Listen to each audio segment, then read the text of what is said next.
Let's study the third illustration on final accounts of partnership firm. Rucha and Julie are partners. These are the two owners sharing profits and losses in their capital ratio. You can see the capital of Rucha is 80,000 and Julie 40,000. So 8:4 means 4:2. That is 2:1. 2:1 is their capital ratio and it is considered as their profit sharing ratio, 2:1. Now, from the following trial balance, you are required to prepare the final accounts. Trial balance as on 31st March 2019. This is the year ending date of this accounting year. Purchases, they are shown on debit side of trading account. Trade expenses. So before deciding upon the place of trade expenses, we should see whether sundry expenses or general expenses are present here or not. And we can see that general expenses are there. So when general expenses are given in the trial balance, then trade expenses are debited to trading account and general expenses in the profit and loss account. But in the absence of general expenses, trade expenses will be debited to profit and loss account. And we have studied this point in the 11th standard already. Salaries, indirect expenditure, wages and salaries. This item is beginning with wages, so salaries are considered as direct expenditure and therefore debited to trading account. Advertisement 4,000 and it is for 2 years. So here is hidden adjustment. Advertisement is such expenditure which is generally revenue in nature, revenue expenditure. But here in this year we have spent 4,000 but not for single year but for 2 years. This is deferred revenue expenditure, means out of 4,000, 2,000 belongs to this year and remaining 2,000 belongs to the next year, and therefore we will have to show advertisement in the inner column. 4,000 for 2 years means 2,000 for 1 year. Current year's expenditure will be shown in the outer column and next year's expenditure will be deducted from 4,000 and it will be shown as prepaid advertisement on the asset side. Sales returns, they are deducted from sales. Freehold property is asset. Office rent, indirect expenditure, motor van, asset. This is opening stock, trading account debit side. General expenses, we know they are debited to profit and loss account. Sundry debtors, asset. Coal, gas, fuel. This is direct expenses debited to trading account. Carriage inward. This is the carriage paid on the goods while bringing into the business, that is inward.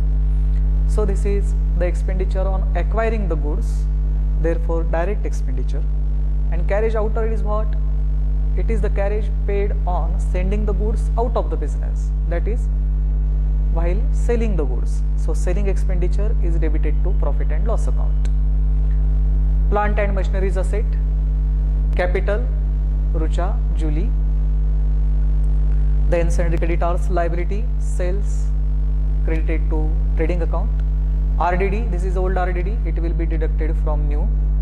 Bills payable is liability and purchase returns are deducted from purchases in order to arrive at net purchases. In this trial balance, one hidden adjustment is there and no other hidden adjustment is found. Now let us see the clear-cut adjustments given at the bottom of the problem. Adjustments, first closing stock. What is said? Closing stock is valued at rupees 88,000, its cost price, and rupees 90,000, its market price.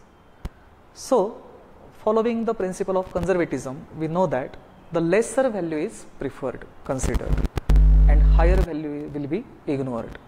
So we will have to mention closing stock at 88,000. Rucha and Julie withdrawn from business rupees 3,000 and 2,000 respectively for their personal use. One correction is here.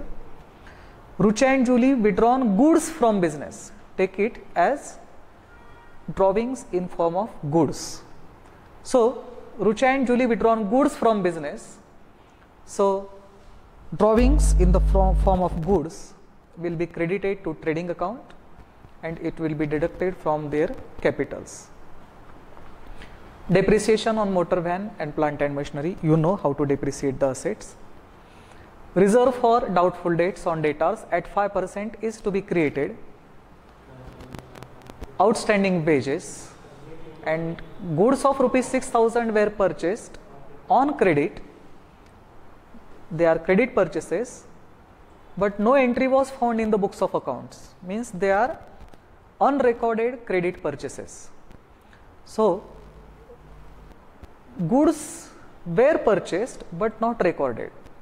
So now if we record it, we will have to add 6,000 to purchases, and as these goods were purchased on credit, creditors will increase. So 6,000 will be added to the amount of creditors.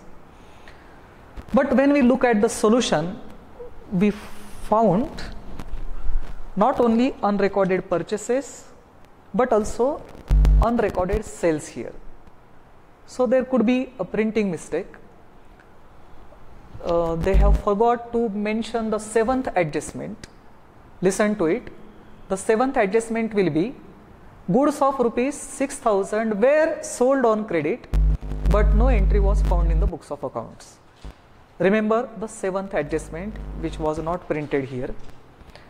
Seventh adjustment will be goods of rupees 6,000 were sold on credit but no entry was found in the books of accounts. So along with credit purchases, unrecorded credit purchases, they have given unrecorded credit sales too, and therefore unrecorded credit sales, if we want to record it, we will have to add the sales, add it to the sales, and credit sales will increase the amount of debtors.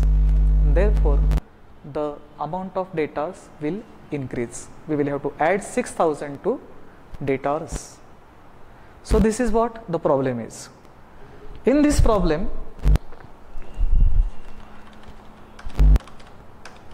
the hidden adjustment and the adjustments regarding unrecorded credit purchases and unrecorded credit sales are important. Anyway, we will see the complete solution again. Opening stock is debited to trading account. Purchases minus returns as given in the trial balance, and plus unrecorded purchases as mentioned in the adjustments, and thereby the amount of purchases is now 48,000. 6,000 were deducted for returns and again 6,000 were added for unrecorded purchases, and therefore the amount of purchases remains the same. Wages and salaries, outstanding wages have been given in the adjustment, therefore these wages have been added to the wages. So total wages for the year 3,600. As I have already told you, trade expenses are debited to trading account when general expenses are given, otherwise they would have been debited to profit and loss account. Coal, gas, fuel direct expenditure and carriage inward is direct expenditure, as we already have discussed. Sales plus unrecorded sales, then exact sale for there is 1,54,000, but when we deduct sales returns, the net sales for the year are 1,46,000. Closing stock and drawings in the form of goods, if they are given in the adjustment, then first effect will be credited to trading account, and as we can see they have done it, they have been credited to trading account. Rucha's drawing and Julie's drawing, 3 plus 2, 5,000. At the end of the trading account, what we will have to do? compare the two sides of the trading account, find out the greater side, find out the excess on the shorter side, and that excess amount will be shown on the shorter side, and that gap, that excess amount over the shorter side will indicate either gross profit or gross loss. Here credit side is greater than debit side. The credit side total is more by 93,100 than debit side total, and this is called gross profit. Gross profit carried down, and it will be credited, it will be shown on the credit side as by gross profit brought down of the profit and loss account. In the trial balance and even in the adjustments, we did not find any indirect income, and therefore the only income on the credit side of profit and loss account is in the form of gross profit, 93,100. After subtracting, deducting the indirect expenses and losses from gross profit, we get net profit of the business, and it is 72,634. What are the indirect expenses? Salaries, depreciation. We have deducted old RDD from new, and therefore the exact RDD after the deduction is 2,200. Advertisement 4,000 for 2 years, so 2,000 for this year, and remaining 2,000 belongs to the next year. When next year's expenditure is in this year, that expenditure is prepaid expenditure, and so it will be deducted from that expenditure concerned and will be shown on asset side. Office rent, general expenses, and carriage outward. This is the carriage on selling the goods. So gross profit minus indirect expenses and losses, we get this difference, and this excess of income over expenditure is net profit of this business. And now here are two owners of this business, partners of the business, who are eager to share this profit, and this profit 72,634 have been divided between these two partners in the ratio already mentioned, the capital ratio 2:1. So 2/3 of it goes to Rucha, 48,423, and remaining 1/3 goes to Julie, 24,211. Now let's study the balance sheet, which is prepared with the help of this problem. In the balance sheet, in the capitals, net profit is not added. It is added, but we can't see such addition because they have prepared partners' capital account separately.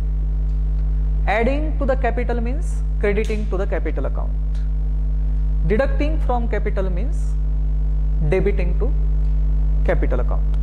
So they have specifically prepared capital account of the partners. Opening balance is shown, by balance brought down. Capital account, it always show credit balance, you know that, and therefore opening balance is shown on credit side, by balance brought down. As mentioned in the trial balance, Rucha's capital opening 80,000 and Julie's 40,000. Then the drawings that would have been deducted from the capital, now instead of deducting, the amount is debited to the capital account, means it will reduce their capital. Crediting capital account means increasing the capital, and debiting capital account means decreasing the capital. So opening balance, then drawings have been debited, it will reduce the capital. Then the profit have been credited to the capital account. Crediting means adding. Instead of adding, they have credited the figures of profit to the partner's capital account. And then the ultimate balance of the capital account, the ultimate balance is shown in the balance sheet. So they have done it systematically. Instead of making additions, subtractions in the inner column of balance sheet, they have followed the right way. They have prepared partner's capital account, and thereby the ultimate balance, they have shown it in the balance sheet. So these are the ultimate figures after making all the additions and subtractions needed. Then outstanding wages, they were in the adjustment, so they have been shown on the liabilities side. The wages were added to the wages in the trading account. Sundry creditors 22,000 and unrecorded sales have been added to creditors, means when goods are sold on credit, the persons become our creditor. So it will increase the amount of creditors, it becomes 28,000 now. Unrecorded purchases have increased the amount of creditors. Then bills payable is liability, you know. Motor van 40,000, it's 5%, 2,000. So now our motor van is of 38,000. This reduction in the motor van, the depreciation is loss for the business, so it will be debited to profit and loss account, and it has been. Plant and machinery is 13,800 at the beginning of the year. After using it throughout the year, we have reduced its value by 966. The rate of depreciation is 7%. So now this asset is of 12,834 after considering the reduction in the asset. Debtors, originally they were of rupees 62,000. When goods are sold on credit, the amount of debtors increase. Therefore 6,000 have been added to debtors. Now debtors become 68,000. Then on this revised figure of debtors 68,000, RDD is calculated. 5% of 68,000 is 3,400.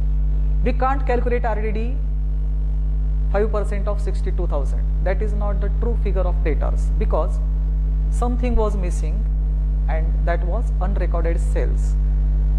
After recording the sales which were not recorded, the true value of debtors is 68,000. Therefore 5% of revised figure, that is 5% of 68,000 is 3,400. So in the outer column we can see our latest value of debtors after considering the reserve for doubtful debts. Closing stock, prepaid advertisement. This is the advertisement, this is the expenses made this year for the next year, and freehold property is asset 23,000. So by this way we can see the trading account, profit and loss account and balance sheet prepared systematically, and in addition to that partners capital account have been prepared. When many items are there in the problem which will affect the partners capital, then it is advisable to have separate capital account instead of making adjustment in the inner column on the liabilities side.